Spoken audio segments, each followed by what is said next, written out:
decision to come to Ghana because our level of stress is like 10 times lower. When I first purchased that building, I had to get a loan for that. Now I have 2 houses that are about 600K. If I whisper into this stone and say, I want to make $1,000 today, it just helps program the subconscious mind. How much money did you make? You want to touch it? Will you survive? I like you. You're strong. What are some of the challenges in Ghana running your business? So some challenges. Meet Maya, the visionary behind Marty Spa. This African-American entrepreneur made a bold move by selling her property abroad to invest in her dreams in Ghana. Today, she's here to share why Ghana has become a hotspot for African-American success stories. Anytime I own a business, I'm going to own the real estate that the business operates out of. If it doesn't work, you still have real estate appreciating asset there. If you had to break down your journey into 3 key lessons about business and money, what would you tell us? It's king. Okay?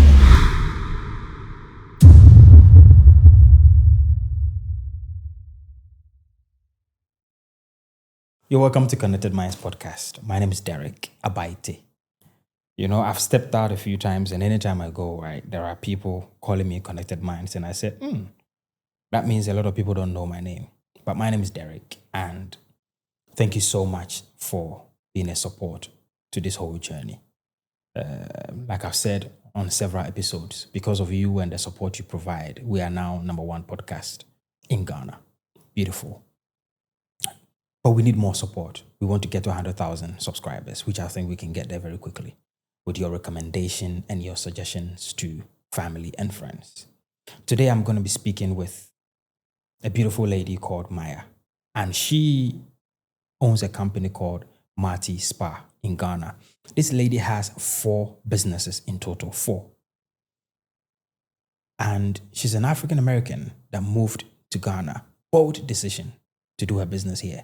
And I really want to find out how she made it work, because some information I have has told me that she's very good. And today, I want to sit down with her and let her spill it out herself. Thank you so much. Thank you for joining me here, Maya. My pleasure. We've been trying to make this conversation happen for a while, but I thank God that is happening today. I appreciate you. Yeah. Anything you want to say before I drop my first question? No, you drop your first question. I should drop my first question. Yeah, Great. why not? So, you know, you made a bold decision moving to Ghana to start your business. Now, I know going into any country to run a business, especially when you're not a native of that land, can be very difficult. Why did you make such a bold decision? So I made the decision to come to Ghana because I felt stress-free here. The level of stress, I would say, is like 10 times lower than America. I was running a very successful business, also Marty Spa, on Main Street, downtown Winston-Salem in North Carolina. We were there for about 11 and a half, 12 years. Beautiful spa. I owned both of the buildings that the spa was in. But at that time, COVID came, and that was an opportunity to really reinvent myself. And so I was over America. I was over making a ton of money every month and also spending a ton of money every month. You know, that spa would bring in between 40 and 50K USD a month. But then with the expenses and payroll and insurance and utilities, you're left with a couple of hundred. So I lived that life for so many years, and I said, this is not real wealth. Yes, we have a lot of stuff that the bank really owns because we have everything on credit, the cars, the homes, even your phone in America most of the time is on credit. So I see how here it's more about cash, and everything you have, you pretty much own. And that's more stress-free and real wealth, in my opinion. So that's why. So you prefer the cash system to the credit system? No, not when you don't have a lot of cash. That's the problem. So when you don't have a lot of cash, it's problematic. And the credit system is better. But overall, the cash system is a lot better. Because with credit, it's just a rat race. And I mean, I could break down my thought process as far as the building if you want. All right, follow me. So that building, the mortgage on that building was about 3,500 USD per month. Okay, there were 2 buildings. The mortgage covered both of the buildings. All right, so the mortgage for that was around 400K at that time. The building was selling for 809K at that time. So when you calculate what you're paying the bank, $3,500 a month for 30 years, you're really paying triple what that building is worth. Now you couple that with the taxes that you're going to pay. It was about 10,000 USD per year on the building, and maintenance on the building. It was beautiful. It was a historic building, but that means also it needs a lot of maintenance just continuously. So when I did the math on that, I'm like, well, this is going to leave me in debt until I'm over 60 years old. And also it's going to cost me triple, almost quadruple what the building is really worth. So in that situation, the only winner is the bank to me. So at that time, I was already up almost $500,000 in equity. So I said, I'm going to take my reparations now. And I sold it. And I came here and I built 2 houses. And I said to myself, if I can just build 2 houses in Ghana from the money from that building, I would have more than what I was in debt to the bank for. So I was in debt to the bank like almost $500,000. And so now I have 2 houses that are about 600K. So I call it success, a win. So this is what a lot of people say when they listen to our conversations. They usually say that people that come from the diaspora, they have the money before they come in. Right. So it's easier for them to build here. You agree? Yes, I agree. And I suggest anybody that has real estate that's what it's there for. It's there to build wealth. It's not there for you to hang on to it until you die and your kids get it and they sell it. And that's fine, but also you need to utilize your assets to your advantage. Your assets can change your life. Your real estate can change your life. You don't have to be stuck in the rat race. Now, don't get me wrong. It's easier because we have some cash when we come over, but we blood, sweat, and tears for that cash over 30 years. You get what I'm saying? So here's a lot more lackadaisical attitude when it comes to just daily life and business and making money. So I don't want our cousins in Africa to think that we had it easy. We had cash. We came over with cash. We've been in debt. We spend more money than we make over there. And once we do get cash, we definitely fought for that cash, work hard for that cash, work 18 hours a day for that cash, sleeping 4 hours a night, working every single day, And I think that also comes from the trauma of slavery, you see, because our great-grandparents and our great-great-grandparents, they worked all day and all night, and they went home to work as well. So that's in the blood. That's in our grandparents. They work. You can't sit down in my family unless you're sick or you're at work, then you get a pass. But I'm not saying it's a bad thing. Sometimes there is balance. But for the most part, the African American culture is to work a lot, work all the time. Well, let's say without the credit system, do you think you would have been able to build the finances you have today? No, because when I first purchased that building, I had to get a loan for that. I didn't have, the first building was like 209K. I had to get a loan for that. I didn't just have 209K, and I never would have had it if not there had been a loan process. So Ghanaians deserve to have credit option. As long as they know the implications of after you get the credit is definitely a rat race. Talk to me about that. Well, once you get everything on credit, you don't own anything. So if you bad months, 3 months, you can't pay, it's not yours anymore. They'll come get it. They'll come get your car. They'll repo your car. They'll kick you out of your house if you can't pay for it. If you don't pay your taxes, your house is no longer yours. So they have to understand that. So with that comes a certain hustle that you got to be able to sign up for. Because here is cool because, my house is paid off. Everything is fine. I own where I live. So nobody's coming to kick you out of your house in Ghana because you own it. So in America, if you can't pay, you have to go to be homeless now. You have to go and be on the streets. So the stakes are much higher. If you don't pay your bills, you no longer have your phone bill. If you don't pay your lights, you will not have lights. So it's a daily grind that you're going to have to upgrade to when the credit system comes. And as I look around, I don't know if they were ready for it here because it's a very chill vibe when it comes to business. And that's why my business dominates in our sector of spa. Because when you call us, I'm going to pick up. When you message me, I'm going to respond to you within seconds or minutes. And you can message companies overseas. We're talking about Ghana. You may not get a call back. You may not even get the phone pick up. You have to travel there. And when you travel there and you ask for a massage, and they might just say, no, please.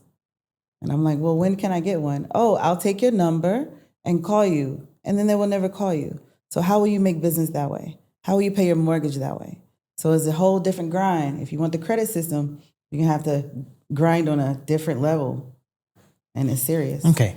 So I'm struggling with the whole customer service stuff. I have a business and I don't know how to appreciate my potential customers better. Take me through the process. How should I deal with them? Okay, yeah. I've been wanting to talk to Ghanaian youth who are interested in customer service about this. So there's some buzzwords when it comes to customer service that we use in America. And in America, I think we got customer service down pat. It's like natural. So those buzzwords are my pleasure. Someone asks you something or they thank you for something, you say my pleasure. The buzzwords are thank you for your business. The buzzwords are as soon as you see your client, when they walk in that door, you look at them in the eye and you smile and you say, welcome, come on in. How can I help you? Okay. Email confirmations, text message confirmations. So immediate response. These things are customer service. Yeah. If we get down to it, why are we not understanding these? Maybe it's the credit system. Maybe it's the fact that you don't have so many worries here. Do you think we don't? I know you have worries. I do. But average African American is going to have like 2,000 US in bills, just basic bills before anything else, any type of entertainment or extracurricular activities. $2,000 a month. So that's going to be like, what, like 2,700, 27,000 CDs? Roughly, yeah. So I don't think y'all raking out 27,000 CDs a month. I don't think that's the case. I know it's not the case. I live here. I'm a Ghanaian now. They just made me a Ghanaian, the president. I've been naturalized. So I'm with you. So yeah. You sold properties, your property, and decided, okay, let's put the money into Ghana. Why Ghana? I love Ghana. Ghana is a gateway to Africa. Also, I did my DNA, and I have Nigerian, Ghanaian roots, in addition to a lot of other West African. What percentage was Ghana? 23%, 25% Nigerian. So I'm a Niger woman. I'm So- a Ghanaian Niger woman. So then why did you choose Ghana? Oh, I'd never been to Nigeria. I don't have connections to Nigeria. And that's not a country where you just jump into blind. So I don't have any connections in Nigeria. So, Because if you do ancestry test and then you realize that the higher percentage is X country, then you know the standard thing you would have said was that, okay, this is where I want to go because I'm more Nigerian than I am Ghanaian, right? well, I see that logic, but at the same time, Ghana's the gateway to Africa. It's easier to do business here. It's a bit slower than Nigeria. When you make it and you're taking a calculated risk, like going out of the country, you don't go to a country like Nigeria where you really got to know what's going on. You have to know people. You have to know what you're doing. You guess me. So now, Ghana's okay, we've arrived in Ghana. You've got a bit of money. You've got some properties here. What are some of the challenges you faced in Ghana running your business, particularly? So some challenges. I like to lead with positivity. So, but we'll jump into the challenges. Where should I start with that? First thing is, I think it also has to do with being a woman as well. There are some times in which you will be huddled, your whole staff, you will huddle your staff, You would say, this is the plan and this is what we need to do. Okay? Everyone will agree and say, okay. You leave the room, come back. There's another man comes in because he's a man. He changes the plan and everybody changes the plan. So it's better now, but it took me about 1.5 years to really help my staff understand I'm the one who's paying you, so I am the person you have to listen to. I know it may be culture and subconscious mind to change the plan based on what a man has said, but I'm the one who's paying, I'm the one who's in charge. So what I would tell them is, listen, since you wanted to listen to them, ask him for your payroll. Just ask him for your payroll. You know? And this person could just be a worker, any person of the masculine essence could come and literally derail a whole plan in which I have told the staff. So that's something you really have to watch out for as a woman doing business in Africa in general, is that, because I had the same issues in Rwanda, you know? So, but once your staff understands that, listen, I'm not gonna pay you if you don't listen to me. So if you don't listen to me, you should go and work for him. And he doesn't have the money to pay you. So what are you gonna do? So eventually they catch on. So that's one thing, is breaking that subconscious automaton. Another one is just, how do I say this? Where I'm from, there's like a code of ethics when it comes to business, when it comes to mentors, when it comes to proteges. Internships are taken very seriously where I'm from. I worked at Associated Press, New York Times, the NBA, all internship. I was not paid. I worked hard. I was pulling wires. I was doing whatever it needed to take. I was doing whatever it takes to be the best intern, you know, and that was back when I was in photography, video, which I'm still in, multimedia. We'll talk about that another time. But where I'm from, we work really hard for our knowledge so that we can become an expert and charge top dollar. So what I've seen here is that I don't know if it's like a Ghana thing or what. Actually, I do know this is a Ghana thing.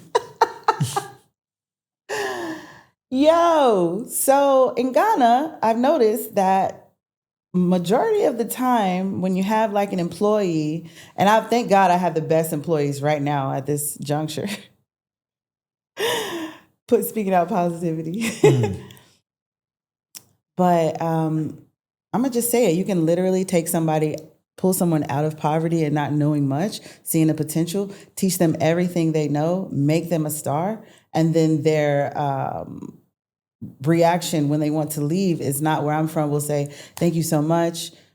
We appreciate the opportunity, appreciate everything that you learned from me. I'm going to go and open my own business now. And thank you. Let's keep in touch. If you need anything, if you need some massage tables, I got you. If I need something, you got me. And we go in peace. Everything's good, you know? But here it's like when they want to move and open another company, they're going to defame your name, like create all types of outrageous lies, do a whole social media defamation campaign and attempt to destroy your character. And really, it's just funny to watch because it's like, bro, I made you. I literally made you, you know? And so when you make somebody like that, you should have the respect. When somebody, because I have so many mentors that I wouldn't be here today, and never in my life, I don't care what they did to me, I would never speak ill about them, create lies about them. And that's why I'm so successful, I believe, as well, you know? So that's not a thing here. So that's a challenge. The biggest issue is it's a trend in Ghana for the youth to get a job, leave that job, and then try to spoil that business. You see? That's not correct. It's not correct at all. You get? So that's something that the Ghanaian youth really have to learn. You don't bite the hand that feeds you, is what we say. You don't burn bridges. That's a common term in America. Don't burn bridges. Go in peace, go fairly, do what you gotta do. I only build entrepreneurs, that's it. I tell everybody, listen, here's what I've done for you. Most of our clientele comes from the diaspora. The prices are high. I left the whole market for you of massages, on-site massages that you can do your own company. I tell them, no, you don't just work here. You're a freelancer. They didn't do that in Ghana before I came. Most massage therapists would work at a company, sit there all day, get paid 1,000 cedis a month to work at a spa. And I'm like, no, you shouldn't just be sitting here if we don't have customers. I call you when I need you. We have a group chat. When I get a booking, we got the booking. Everybody chimes in who can do it. Okay? Right. Then they come, show up. It's freelance. That gives you time to work on your own company. Do what you have to do.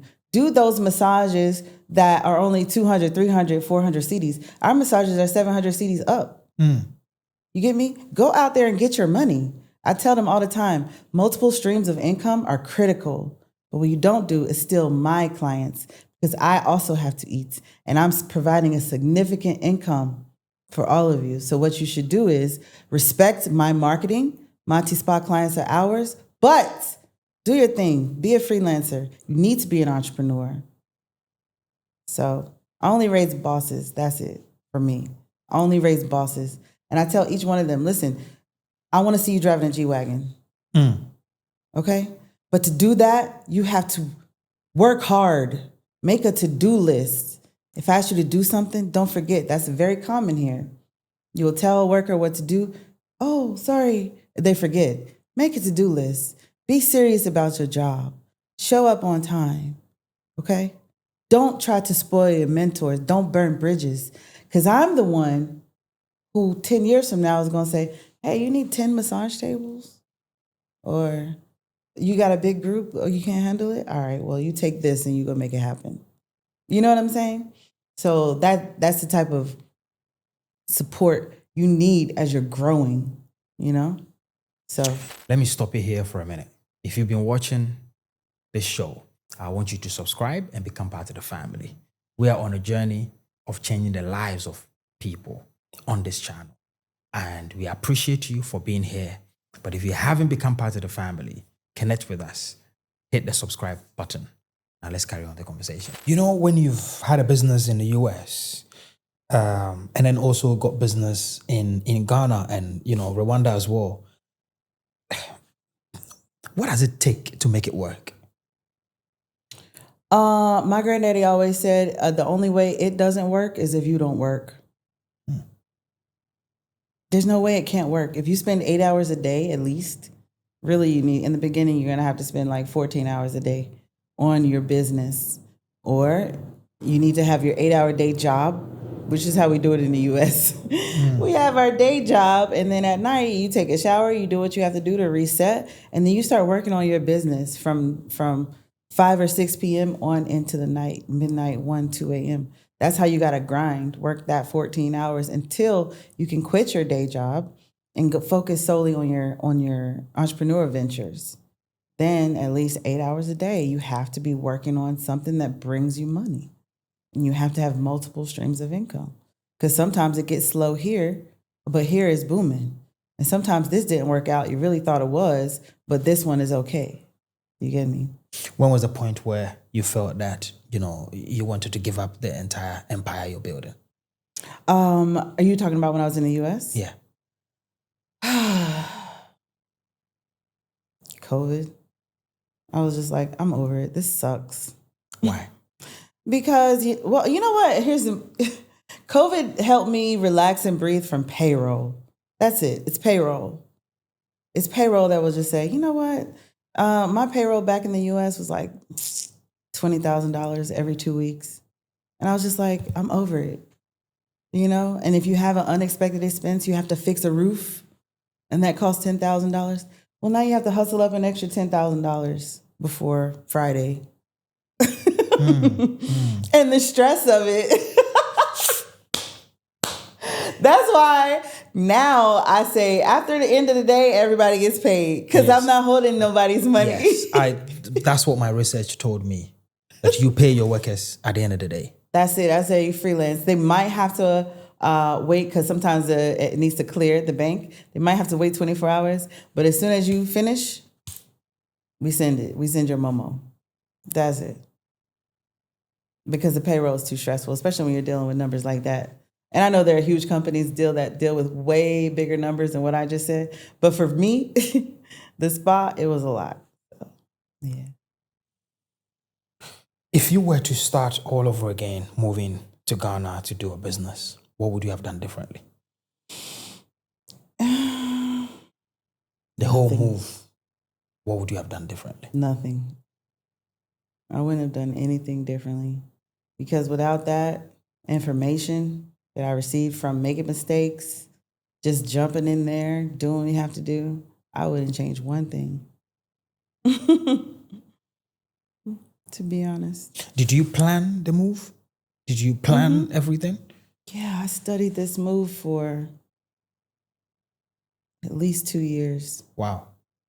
Yeah, and back when I first visited, I saw all the real estate going up. I'm here for real estate.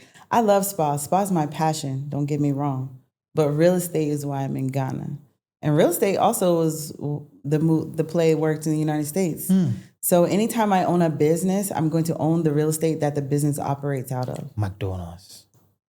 Love that. So that's the business model. You get.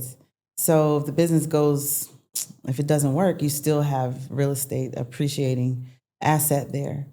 And a business actually operating in a building or a house will generate so much more than just Airbnb or rent. So much more. Why? Because there's activity going on. I mean, rent, they might pay you, I don't know what, $2,000, $3,000 a month. A business can bring in way more than that.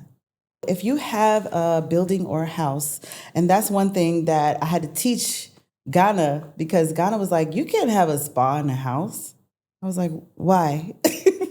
Yes, I can have a spa in a house. Absolutely, I can have a spa in a house. They didn't really understand that at first. They feel like it should be at a mall complex, a commercial building, something like that. But those just weren't upscale and flexible as I needed them to be. So what we have really is a spa bed and breakfast. So you can also rent an overnight stay room there. They're very affordable and they're also full service.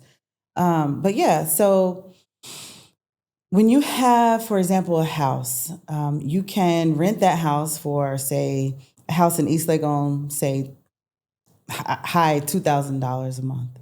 It's a big house, right? Okay, great. So $2,000 a month. You can also operate a business in there where you can make $15,000 a month. You know? So if you're a homeowner, for example, and also has a business. Hypothetically. Right, and also has a business. Say you're a homeowner, also has a business. It makes more sense to run that business from the location rather than rent it out. Yeah, of course, because you're spending double. You're spending on where you live and you're spending on where you work. So why wouldn't you work where you live? Or at least have overnight stay options, depending on what sector you're in. You know, it's all going to depend on what sector you're in. But wherever you work, you should definitely live, in my opinion. In this day and age, If you had to break down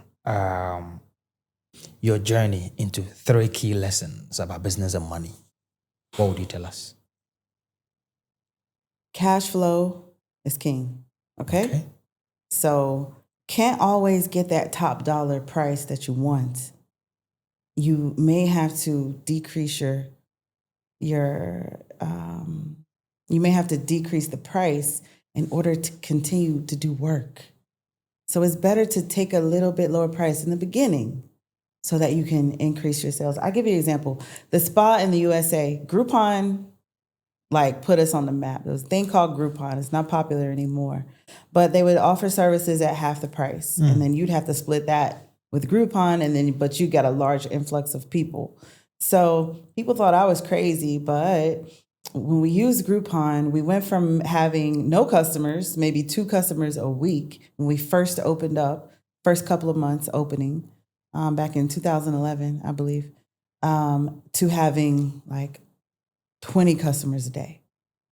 Okay? Now, yes, we were taking a major pay cut because a massage is $65 back then. So we would only charge $39 for a massage. Groupon would take half of that, so we'd really only get about $20 for every massage. Now we could be getting 65, but we're only getting 20. But guess what? We have people coming in all the time. We're selling them products.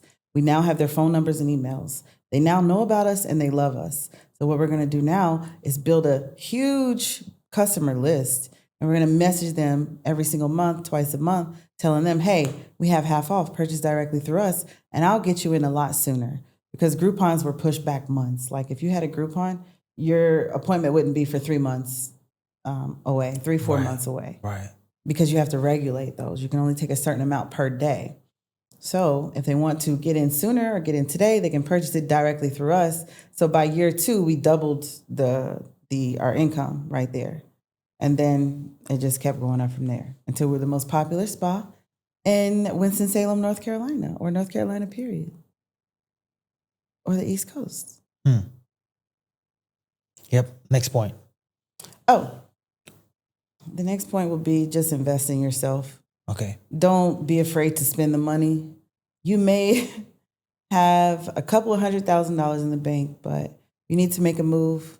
Just make the move before the money gets spent up on fine dining, going to the club, new clothes, vacations. Spend it on something that's going to make you more money. Always spend your money in the beginning until you reach your goals. Always spend your money on something else that's going to make money.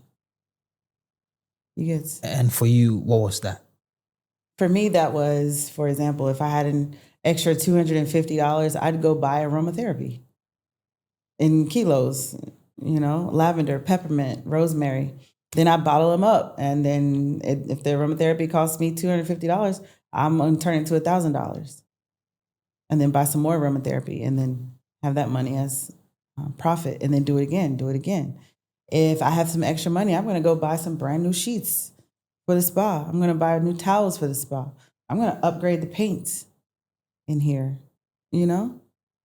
So something that makes more money. Fantastic. You've got one more for us? Oh, and the next one would be utilize your spiritual, African spirituality to help you reach your daily goals. Okay. What does that mean to me? What does that mean? All right, so we're in Africa. This is Africa. I have a magic wand on me. I travel with a copper magic wand. I travel with stones, thunderstones from Togo. We're here. This is Africa. We are Africa, okay? Even though we're diasporans, we're all the same people. We have African spirituality, and we need to use it. And I feel like a lot of us are suffering because we're not using the tools that are naturally meant for us to use to navigate through planet Earth, if you get me. So if that means that you need to wake up every morning and meditate, if that means that you need to go to your pictures of your ancestors and stare into their eyes to connect with them, to connect with that spirit. If that means you need to put out some water for your ancestors, some liquor, some wine, a plate of food for your ancestors. Okay. Feed your ancestors so they can help you. Okay. So the magic wand you have here right now. Yeah. Is it going to be able to turn me into a 6'10"? No. Okay. What's the purpose of that? The purpose is to program your subconscious mind. You get me? So your subconscious mind controls over 80% of your entire being. Yep. Okay? That's the automatic part of you. That's the automaton. You get me? So, for example, you're riding in a car, you're driving. You slam on the brakes. Automatically, you do this. If there's somebody next to you. Am I right? It's automatic. You don't even think about it. That's the automaton part of your consciousness. The thing that keeps your heart beating, because you don't think about it. Yep. It just beats. The thing that keeps your lungs breathing in air every second of your life, that's your subconscious mind. You get me? So there are ways to program your subconscious mind. And those ways are symbology, which this is a symbol. The stone is a symbol. A candle is a symbol. You have symbology. You have repetition, what you say over and over and over again, what you write down over and over again. I remember when I was little in class, if you did something wrong, you'd have to write it down. I will not write on the wall 100 times. That's repetition. That's how you program the subconscious mind. The child will more than likely not write on the wall again after having to write that same sentence 100 times. Also, trauma programs the subconscious mind. Someone gets bit by a dog when they're 2 years old. For the rest of their life, they hate dogs. So you have trauma, you have repetition, and you have symbology. This is nothing but a symbol. Right. So if it's a symbol, then why do you have to carry it around? It helps a reminder. It's like a tool. For example, you can get a nail through a wall, but a hammer is going to help, right? So this is to trigger the subconscious mind, right? So for example, if I whisper into this stone and say, I want to do this, I want to make $1,000 today. And I walk with this and it has that energy. It just helps program the subconscious mind, which is going to start controlling all of the formless matter around me, which we control with our thoughts. And it's called a law of vibratory frequency. So that's going to have me vibrating on making $1,000 today. You get me? And everything around me is going to match up to that. Does this manifest in your business? And I'm going to, yeah, that's what I'm saying. Have you seen any blessings from using the stones and the magic wand? Yes. How much money did you make? I can tell you off camera. I can't tell you on camera. Okay. Because my listeners and viewers are thinking, okay, this is an awesome businesswoman, but she's got all these tools to help her. Well, how do we know whether it works if you don't tell us that it's works? Okay, I know it works because, how will they know it works? Yeah. I mean, look me up, boo. I built 2 houses in 3 years. We're killing it right now. And that's all the support of the invisible support that surrounds us, our ancestors, our thoughts, formless matter. Formless matter, Okay. you put it into form with your thoughts. Okay. That's what happens. All right. Which one do you think is more important? The symbology or the thoughts or the work that you've got to do? All of it in tandem, working together, keeping your thoughts exactly where you want them to be. I know I'm not perfect. You know, when you have a bad thought come in, just kick it out and replace it with a good one and focus on that. Don't think a bad thought more than 17 seconds. Focus on what you want. That's it. So I want to make $50 billion, right? Okay. How should I go about that with all the tools that you have? Okay. First of all, change billion to million. So you can feel like you don't want to overdo it. You get me? Once you get the million, then you start doing the billion. You know what I'm saying? So just change billion to million first. Then program your subconscious mind with those 3 things. Repetition, you can write that down. Write it down 1,000 times. There's no way it won't happen. I'm going to be honest. If you write that down 1,000 times, no way it won't happen. Better yet, here's what I used to do. Record your voice. Write down your life script, what you want to happen within the next 10 years. Write it down. Go to your iPhone, read it, record your voice, then listen to it every single day, thousands of times while you're just doing random stuff, while you're cleaning, while you're cooking, while you're working with your editing, whatever. Listen to it in your ear, one ear. You could be out shopping at the market, doesn't matter. But listen to your own voice telling you your life script. That's how you program the subconscious mind. I did it.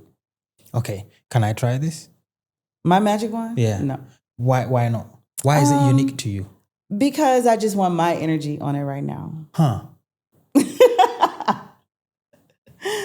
That's all. But where you bought it from?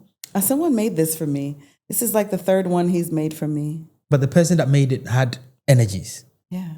And they made it and they gave it to you, you used Yeah. it. So why? You want to touch it? Will you survive? I like you. You're strong. So Congratulations. So my 50 million is gonna come now. No, you still have to do those things. Okay. You have to record your voice. Right. Okay?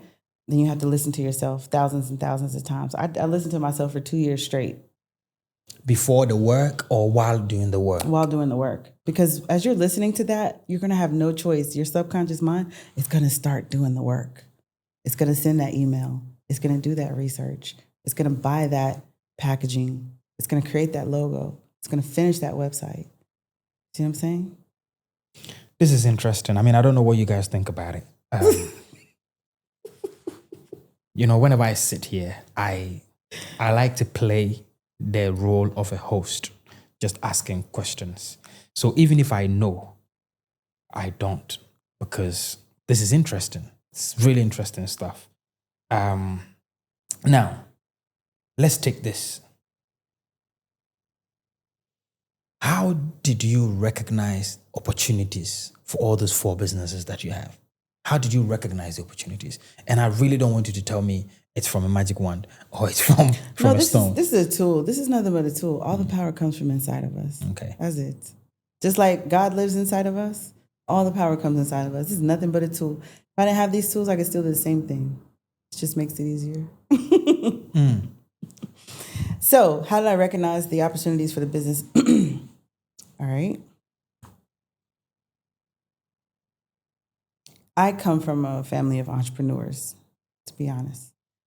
So from here, I was like, you either going to work for yourself or work for the white man, unquote. So I've always been encouraged to look for business opportunities. Even when I'm on vacation, I was like, oh, wow, that's a really nice perfume. Oh, it will sell so well. And I'll just buy 50 of them and bring them back in my suitcase and sell them and pay for the vacation from that. So there's always opportunities. You just have to be looking for them, okay? And just remember that when you're in business, you're always looking to decrease costs and increase revenue. And you always look for those different ways to do that. And you move forward. So with Hempers Farms, was born after COVID shut down all spas. So we went from making 50K USD a month to zero because spas were shut down. And I'm like, no, can't do that. So I'm automatically like, I'm the pivot queen. So something happens, something goes wrong, I absolutely will pivot and I will succeed. That's a fact. Okay? That's a fact because I know it. It's in my subconscious mind. Even when I lose, I win. Let me stop you here for a minute. If you've been watching this show, I want you to subscribe and become part of the family. We are on a journey of changing the lives of people on this channel. And we appreciate you for being here.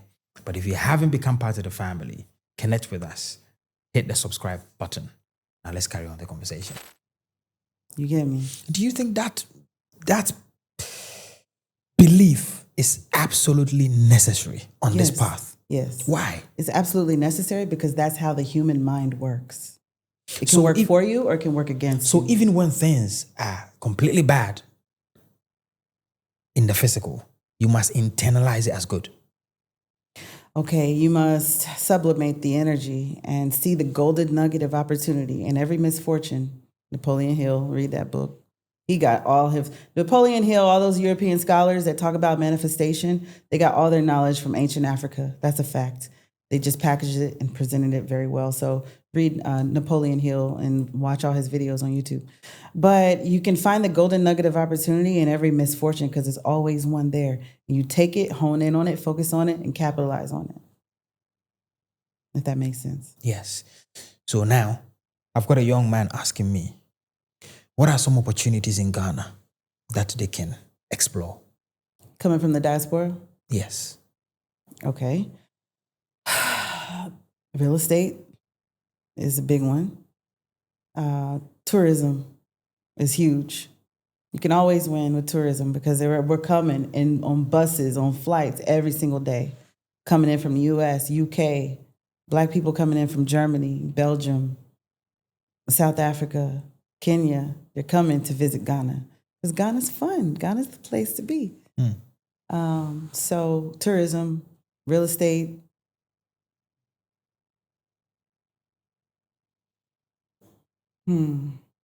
Technology, if you can bring down laptops, iPads, phones, things like that, that could be a thing. Yeah. Great. Do you ever feel like going back? Do I feel like going back to America? Going back to America, yeah. Oh, why would I do that? Okay. That thought. No, I go back to visit. I go back for vacation. No, to go back and stay again. Stay again? Yeah. Probably not live again, no. But don't get me wrong. I'm from the U.S. We built America. We're not leaving that money on the table. You get me? So we're always going to go back to America. Our ancestors literally built America for free. So we're not just going to say we're never going back there. We need the USD to survive here. Why is that? You have a business here. It's doing fantastic. Why do you still need the USD to come in? Our clients are coming in from the diaspora, and the rates that we're charging is the equivalent of what it would be in USD.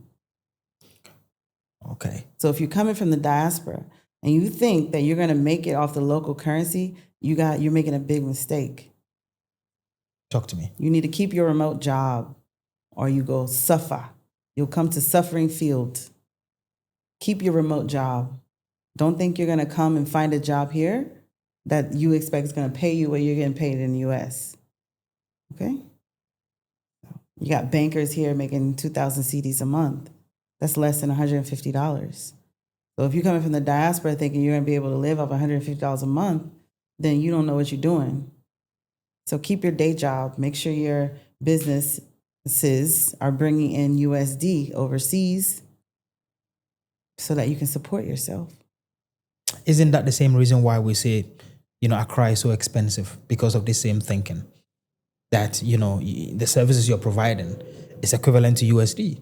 The homes that people are selling is USD. That makes the local people cannot afford your services. Actually, you will be able to afford it because it's like, y'all want to get money with us or not?